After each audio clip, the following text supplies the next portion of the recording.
talk a lot about how the open cups are kind of a weird time, not because it's weird for the players, but it's weird for the usual schedule of tournaments. And this helped prove my point. Starting at 1 p.m. my time instead of 8 a.m. is a lot more common for European events. It can mean that it gets a little bit late for the Europeans, but that's also why they split these into 2 days. So, again, don't know if it's going to be 5 hours today and then finish tomorrow or what. And maybe I should just ask, but scrolling through the Discord seems to be problematic since people chatted up talking about overlays and sponsors and this, that, and the other. But maybe when I have the next 20 minutes of doing nothing, I'll remember to do it. Best of 3, round of 32, I believe already. Top left is the red Protoss. It is Liquid MaNa. In the bottom right is the blue Terran. It is Vindicta for Alpha X Gaming. Getting second place at Ozcraft in January. That was pretty cool.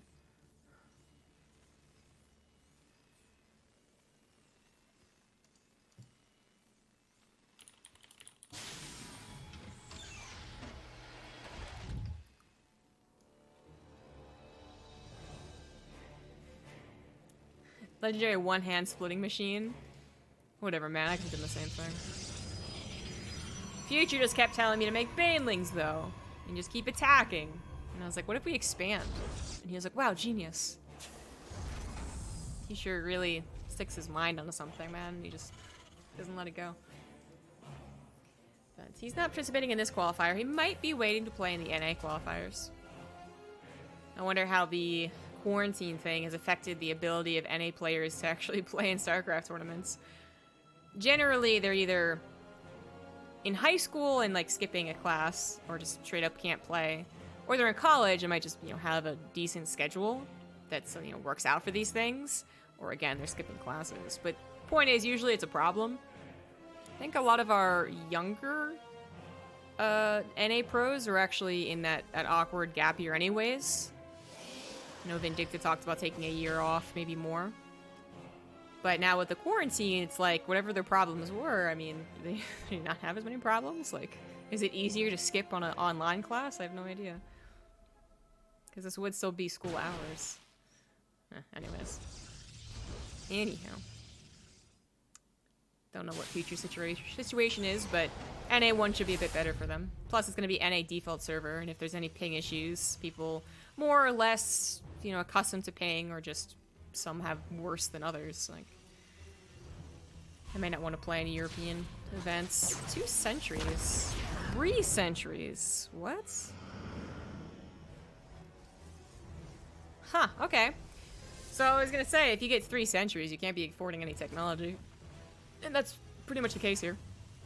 Affords Robo after that 3rd century and a Warp Gate, but a very long time. So obviously a century is going to have Lucent Phoenix, something that Vindicta knew was going to happen. Actually gets it with a Widow Mine, but the Widow Mine's already enough of a scout. Like, really. If there's no Widow Mine and you get the full scout, could be Hellions, could be 3 racks, could be Cyclone first, something like that. But a Widow Mine almost always means a Widow Mine drop. So you can kind of figure that one out, and a Widow Mine drop almost always leads into the 2 barracks. Sim Combat Shield starting up, the bread and butter build for this matchup. But anyways, more so on MaNa's build, I think it's just very weird. 3 sentries, 3 gateways, then a Robo, faster 3rd Nexus, more akin to like a Twilight Council opener. We're bringing a couple of stalkers now, but he didn't actually see the extra gateways. He was probably as confused as I am, except he has even less information to work off of. Because he saw 2 sentries, which is already... 1 century, fine, whatever, you can do that. But 2 centuries that early on? Like, that's already a bit weird. I would expect this to go into Colossus, and thankfully I am correct on that one, because I was like, what else can it go into? There's no Twilight Council, but... yeah, just not very powerful units to start off with. Because sentries, as funny as it is when you drop 4 sentries on top of a mineral line and force filled in the SCVs... Ooh, a little bit late to the pool. It's usually not that great. So loses 4 probes, and then... Oh! 3 more. I guess that could have been worse, but it's really supposed to be better. This medevac should also die. And then the medevac dies, it, you know, does affect how good 7 probe losses are. Medevac also denied scouting. Nope, got in there. Saw the scout. So, okay. Considering all the angles here, I'd say that's pretty damn nice for Vindicta. He's going to go into a 3rd CC, double barracks, double engineering bay. So not actually what I was talking about. He did not go swiftly into the 2 barracks. He went into a 3rd CC and then went into a factory with a tech lab to get tanks. So a bit safer if he was afraid of an early push, sure. Obviously delaying your push with bio, but more importantly, allowing you the ability to get to faster 3rd. Because this could have been a 3rd being put down on location in like 20 seconds or whatever. So he'll match the Nexus timing of MaNa a little bit. Now MaNa, as I said, Sentry's not very good units. They need some support. They're better than, I guess, casual players will give them credit for in the hands of a pro, but they're still not that great. And then going into Colossus off of also a 3rd base, like this is pretty much, this is greedy, right? You go into Colossus, either you're talking about a more conservative 2-base style of play, and then slowly getting into that 3rd base. You're talking about skipping your upgrades for a while. Usually you do this off the back of like, I mean, we see Stargate openers forward. We obviously see Robo openers too, but usually not with a fast 3rd. Usually not with all the sentries starting things off.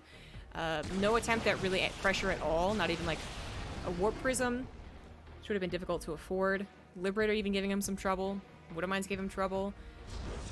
And going right into charge instead of going into blink. So he's really skipping a lot of the process we'd be used to seeing. And if Vindicta had done a typical stim push, maybe he'd has a chance, but that's where the Force Field Colossus combo comes into effect. Ideally, even if Vindicta had a decent push, you know, Force Field Colossus rain down from above, it's not a big deal. Yeah, the ideal. But it's not that anyway, it's not even what we're talking about. It's actually more tank-based. Oops, we're in the wrong spot there, we go. It's more tank-based, something more like we saw from Cuddle Bear, actually. So maybe this is just the style that a lot of NA Terrans are playing. I think it's going to be a bit of a different style as well than maybe some of the Europeans are facing on their ladder. Tank-based styles are not uncommon. It's just a question of how often are you facing this versus that 3-rack thing I was talking about. Pretty fast 4th base as well. I mean, Vindicta, he's moving out with a small little army here, but it's considering the time, it is small. This is not all of MaNa's army. He's got 7 stalkers he can pull in as well. He's able to get an Immortal. Nexus does get canceled, so okay, worth the push out. And drops should be some, like, there should be some drops, and they should be a little difficult for MaNa to defend against.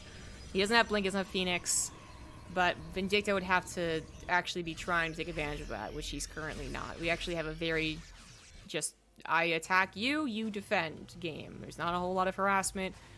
Multi-prong drops, and I feel like that's a bit worse for Vindicta, but I think maybe a little bit of my Terran bias being right there, because both of them are getting to positions that they probably feel comfortable in. MaNa, 4 bases, Storm and Colossus here. Decent number of unit potential now. He can actually warp in a bunch of Zealots to help out. And then Vindicta took no damage in 3 bases, did some damage to his opponent, has a tank army that's a little more tanky, literally.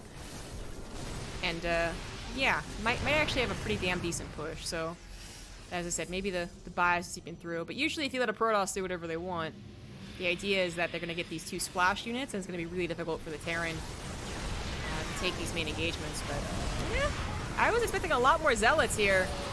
Tanks are being taken out. And they, oh, okay, well, some of the splash damage from the tanks is pretty damn good. Now targeting on top of the Colossus after a second, but well, the tanks started to go down, and the storms did blanket the army, didn't actually kill the army. The Colossus weren't getting up close enough to the bio to do their damage most effectively. I'm gonna try again. Immortal's still there to help out against the tanks. Only 1 tank left anyways, and actually not being target fired. There he goes, tries to at the last second. Takes out an Archon, takes out both Immortals, 1 Immortal. Colossus also may go down here. 1 Colossus goes down, saves that 1 Immortal just barely. The idea is, I was really thinking MaNa would have more Zealot warp-ins for that push. and that's why I was more scared for Vindicta than I was for MaNa, but it was closer than I anticipated. It still did end up in MaNa's favor. I think taking out those tanks like he did was something that's not ideal for the Terran. Usually those tanks actually are kind of behind something like a pillar. The Zealots don't get on top of them, and they survive, even if they're not getting the best shots. But it was pretty important that those tanks actually got taken out, and that's why MaNa went for the attack even without having those extra 8 Zealot warp-ins. But it works out well for him. Vindicta does have a 4th base. He's planted on location, but keep in mind that MaNa was able to take those engagements outside of his economy. Like, he didn't have to lose probes and have a Liberator in his natural or something like that while that was going on, because that would have drastically changed how we value this game. Vindicta's back to just being safe, a bit turtly. He has a decent number of tanks. He's trying to get to at least a couple of Vikings, but he's also looking towards getting to those Liberators. Unfortunately, he does not have a sensor tower, so he didn't realize the army was coming on to his 3rd base, and that's a bunker that's not going to hold against the might of the entire Protoss army. Forced to lift. He does evacuate his SCVs. There's the EMP on top of the Warp Prism, and he does have a Viking. What that was missing from Cuddlebear's game in the last series. The Viking does help out a lot, really forcing MaNa to reconsider. Does he want to do that? Well, there's a double drop on top of that 3rd, but 4 Marauders can't really handle what was just warped in there. This is still, actually, I would say this is getting more and more bold for MaNa to do this. He does have an upgrade deficit. And while his storms are available, oh, and he grabs the medevac full of 4 Marauders. That's an ouch. The EMPs were actually hitting. The Vikings were there to push back the Warp Prism. Things are getting more and more dangerous. MaNa pulls back and is going to regroup, because he did have a lot more units back at home. His supply is still looking better. It just wasn't all on the front lines. Vindicta was probably hoping for a bit of an overextension, but MaNa pulls back at the right time, grabbing a 5th base as well and continuing on with his upgrades, where Vindicta gets a little bit cut short. Not efficient mining, having to lift his 3rd base like that. Not having all of his gases mining either. 3 Eye Templar is always nice. So he couldn't afford to make everything that he could, plus 3/3. And I think he's probably even deciding right now to go ahead and just focus on the Liberators and get their upgrade. Well, Liberators siege up. Stalkers aren't in range to actually focus fire them. EMP blankets the Stalkers as well, so as they blink forward, they weren't in range of the Liberators anyways. Then they get taken down a notch by the EMP, and they didn't also take out the tanks, which I think might have been why he blinked forward like that. That was an awkward engagement, one that Vindicta was pretty happy about, I would say. If there was no EMP, would it be different? Maybe, but that was pretty bold. He didn't actually have the ability to target down those Liberators as fast as he would have liked. Now the Liberators are going to have their range. They're eventually going to have +1 ship weapons. It is going to be quite some time before that +2, but the EMP can help work with those Liberators. And Vindicta's not just sitting at home. He is trying to do a couple of drops. He's at least keeping control of MaNa on his side of the map. No cancel, I believe, right?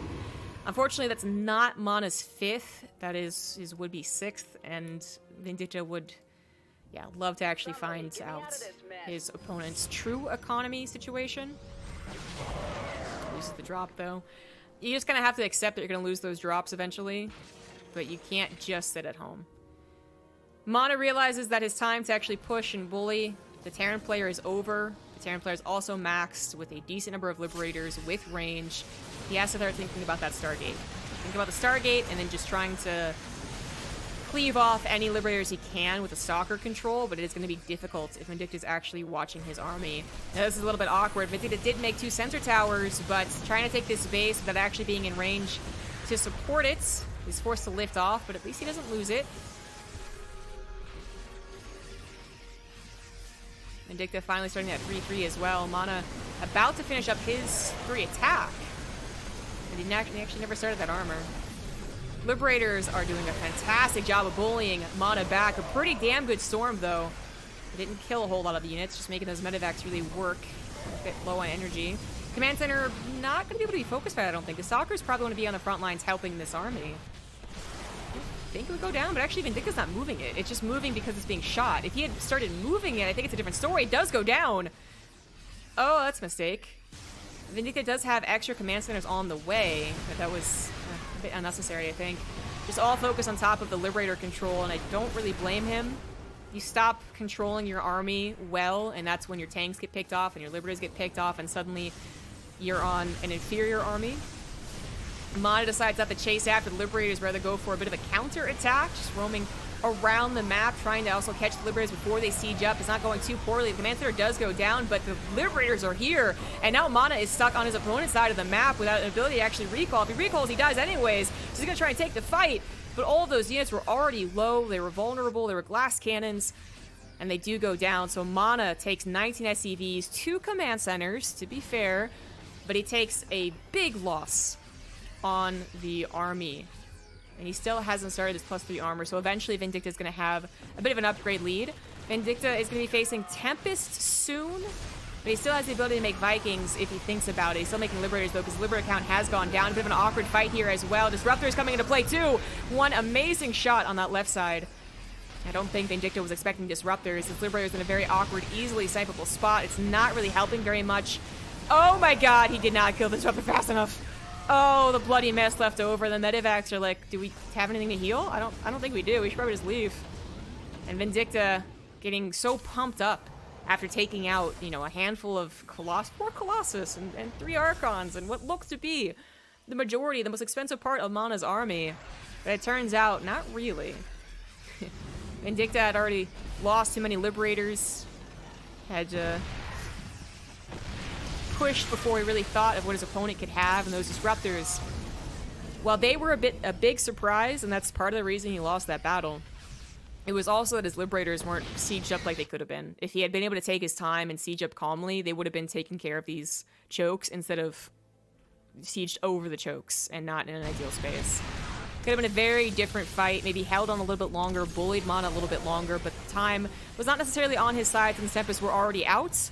The Vindicta he can hold again. He had those 2 extra Command Centers, so if he could just get them up and running, he wouldn't be in such a bad space. He also did some probe damage somewhere, not sure where, but the DT is going to do a lot more damage, not just in the actual SCV kills, which, hey, they haven't gotten too many, but yeah, in the distraction tactics. Vindicta, it's going to be hard enough to guard the Planetary with all of his focus on it.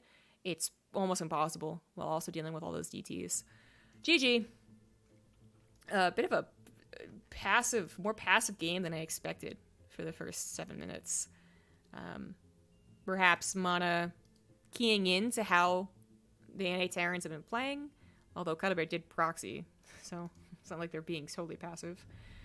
But perhaps just figuring it was going to be a tank-based style, took advantage of it, because it wasn't a tank push, it wasn't a bio push into a bunch of drops, things that might take advantage of someone who's going into Sentry fast third, no blink, no Stargate. Like, he was supposed to be kind of punished for that, and he wasn't. And I guess now I'm kind of validated when I said, like, it doesn't feel like it's gonna be better for the Terran, because even though it was closer than I expected, it did really lend a helping hand to MaNa. He didn't win that game at that hold around his 4th, but I think it did give him a lot of momentum. Forced Vindicta to play into the coward Terran is actually what I want to call it, and not because I'm blaming him or I'm blaming Terran. It's just what a lot of them have to do. We go from super active, super, you know, APM, dropping everywhere, taking engagements, rallying in, hoping for some good one-of-mine shots to, oh, please do not attack me, I'm trying to get Liberators. Thank you, Nuke the Bunnies. Don't do that. For the tier 1 sub.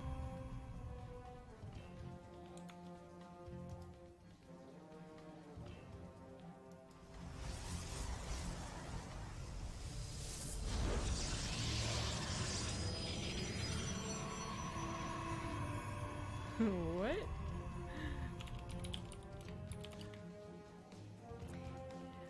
Here we are on Eternal Empire, which actually might give us a very similar game to last. In the top right, as the red Protoss, it is MaNa. And the top, bottom left, as the blue Terran, it is Vindicta.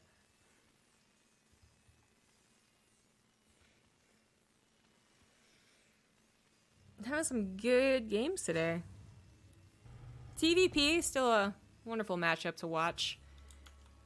We talked a little bit about it yesterday or the day before on my stream. The whole, like, balance, I guess, stuff. But, while Protoss isn't doing so hot overall, and Terran and Protoss have always been at each other's throats, We should all hold hands and just really truly blame Zerg. PvP actually can be a bit fun. I'm talking about bad metas throughout the last couple of years. There was the just proxy meta. There was even a just defend meta for Terran where they just immediately went up to Liberators. Even the pro-Korean Terrans were doing it, and it was like, it felt like such a waste of their talents. the Terrans to be entirely turtle, but it was a thing. And then we had the times where it felt like Terrans were getting slaughtered, and the times where it felt like Protoss were getting slaughtered, and there really wasn't a big balance to it. I think it's okay now. But Vindicta, unlike Cuddle Bear, not going to be willing to do any proxies. Down a game, makes more sense not to do it. But if he had started off with it, I actually would have been totally fine. Just basically copy Cuddle Bear. Just do the same thing, you guys. You're not going to face each other for a while anyways. Actually, to be honest, Cuddle Bear is probably not doing so hot against Raynor. But I'm actually not sure. I think it's on a Wardy's channel, so if you guys want to watch that.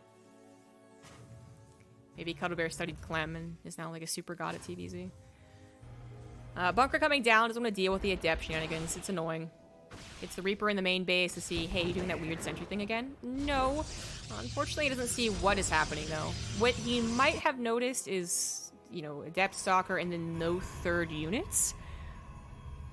And a lot of these builds do have third units coming out of that gateway before Warp Gate finishes. That's a very small thing to notice, though. And he did not live long enough to see the Twilight Council be put down, nor the Robo. Both at the same time, strong feelings of like a DT thing, but we'll see. If Vindicta had been going for a Hellion opener, like actual Hellions, not just one here, going scouting, then he might have been able to do some damage. The lower number of units coming out from MaNa, but, you know, regrets. Okay, it's actually just...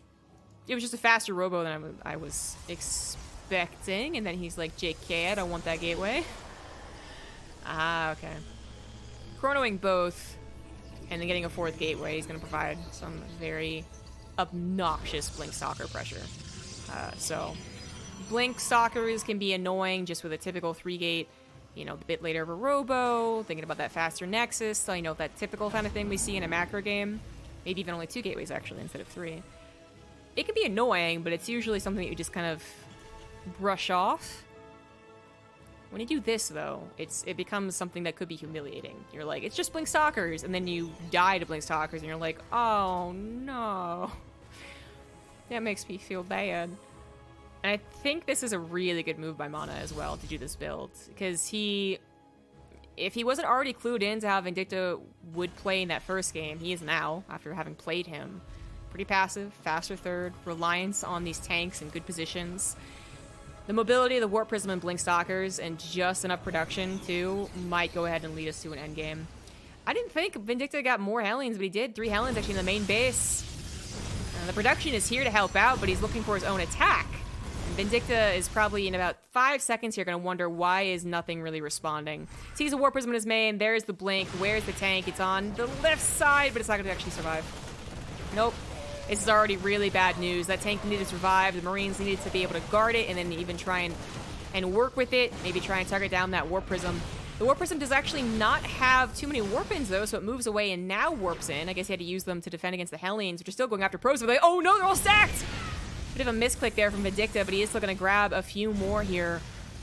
In total, it's working better for Vindicta, but it might be a temporary thing. The Stalker's still a big old problem. He doesn't have a lot of production. He's desperately getting a Viking to even help against the Warp Prism. If he takes out the Warp Prism, he definitely has a chance. A tank does pop out, but if he blinked upon, there's not a whole lot of Marines. The Viking actually goes down for helping whatsoever. Medevac could help, actually. Not gonna help. Not gonna help. Bunker's gonna go down. I think MaNa's gonna take this game. Vindicta... If that first tank had been in a better position, there's a maybe. There's a maybe, but going for the Hellions would have delayed his production. It also was just a build, did not have a lot of protection to begin with, Hellions or not. GG. MaNa, cutthroat, man. He saw an opportunity. It was like, let's do this build.